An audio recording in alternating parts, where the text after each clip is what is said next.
Well, the commission was really to celebrate the first written rules for football in the modern era, which were written in Cambridge in 1848 and were written by university students who came up with this idea of playing by the same rules instead of playing by their own.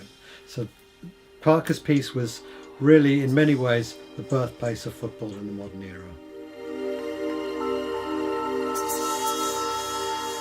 I'm a huge football fan, so it seemed like a really good opportunity to explore linguistics and the visual culture that surrounds the game.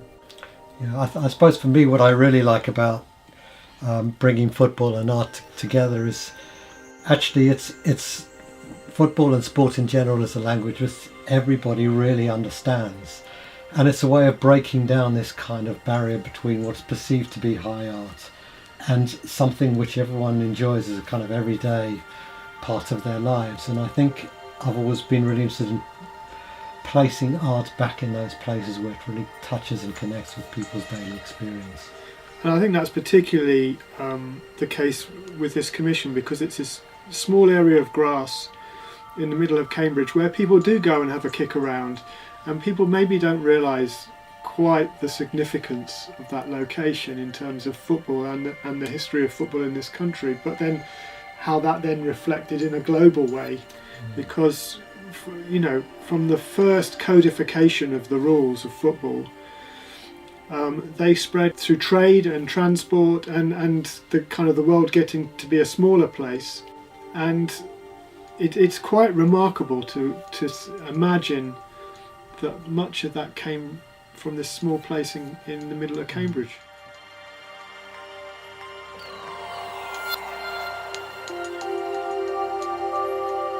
Well, you'll see 4 large columns of stone standing on a stone platform. It was originally one block of stone which was divided into 9 columns, so 4 of those 9s remain. The stone block would have been drilled and split to create those columns, and what we want people to see and be aware of when they walk onto Parker's Piece is that there are 4 columns there, but clearly other pieces have been moved, taken away, and those other 5 columns will be the ones which will travel to every continent of the world. So it was really about leaving some legacy on Parker's Piece which suggested something which was derived from that place but has been carried to other landscapes. And where the voids are, where the pieces that have been removed would have sat, the GPS markers for the locations that they've travelled to are etched into the floor piece. But what for me is so exciting about arriving at the sculpture in its finished location is you see these first 11 rules both in the full English form on one column, but then on the other 3 columns they've been translated into different languages. We've got Russian, Chinese, Tamil, Swahili, Portuguese and Arabic.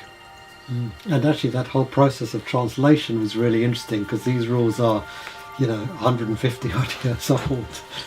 Yes, and lots of debate around how you interpret particular English words that are kind of old-fashioned in a way, or certainly the way the rule is expressed is an old-fashioned way of expressing it.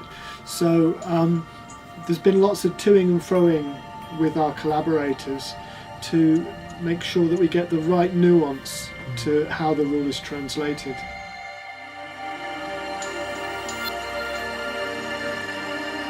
I think we started at Parker's Piece, which is where the sculpture will sit.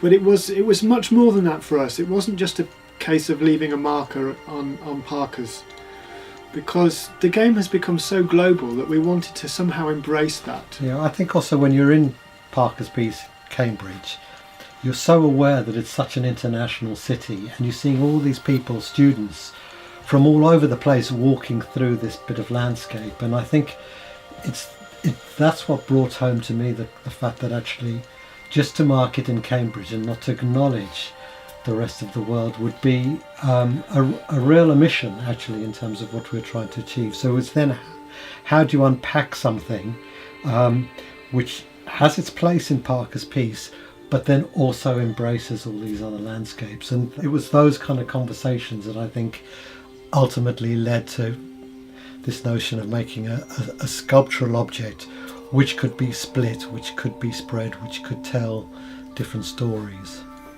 You stand on Parker's Piece and you listen to people talking as they walk past you. You get all of these different languages.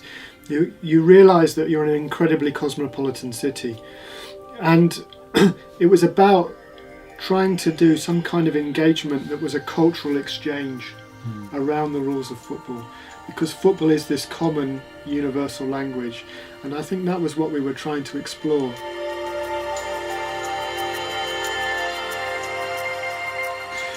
Well, we'd started to explore stories around how the rules had travelled to various continents around the world.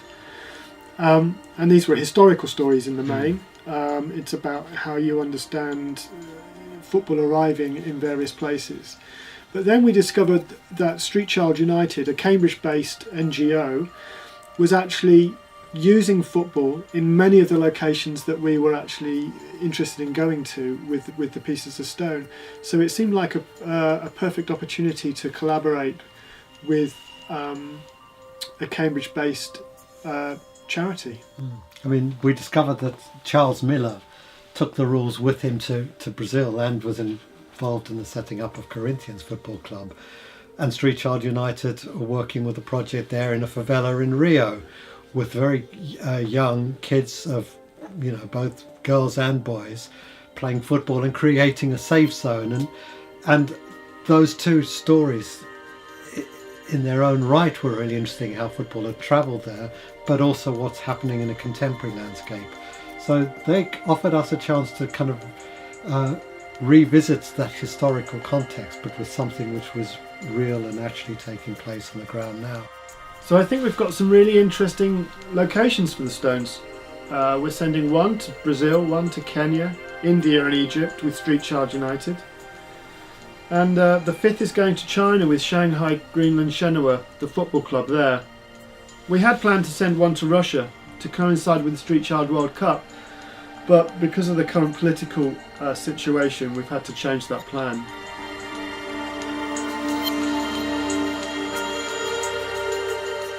Well, I think the idea of the website was, our beginning desire to want to engage with people from everywhere, get anyone to post stories, text, images of their own experience, and to use that as a building block towards the rest of the project. And it's also been an incredibly useful tool as the project has unfolded to tell the stories of the different partners that we've collaborated with. And it's a way of keeping people up to date with where we're at and what we're doing.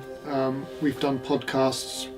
We've obviously had people submitting stuff to the website from all over the world, and through the map within the website, you can look at the marker pins to see where we've actually had posts from.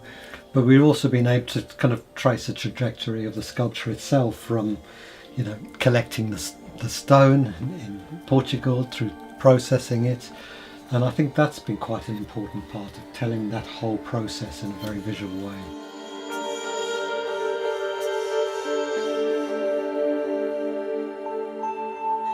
No, it's not, because as it happens, the 5 stones that are going off around the world are on their journeys now.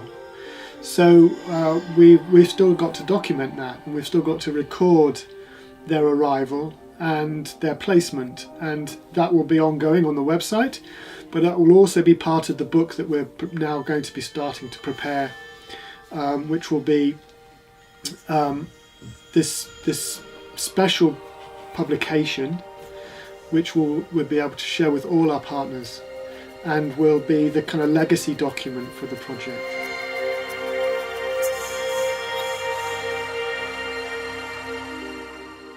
Well, I think that I really hope that they'll wonder about those GPS references and where they are, and will perhaps follow those up. I mean, it's so easy now on something like Google Earth to do all of that, and that'll open a window into different places and landscapes where football is enjoyed with the same degree of passion and enjoyment as you see people playing on Parker's Piece with. And the website will be there.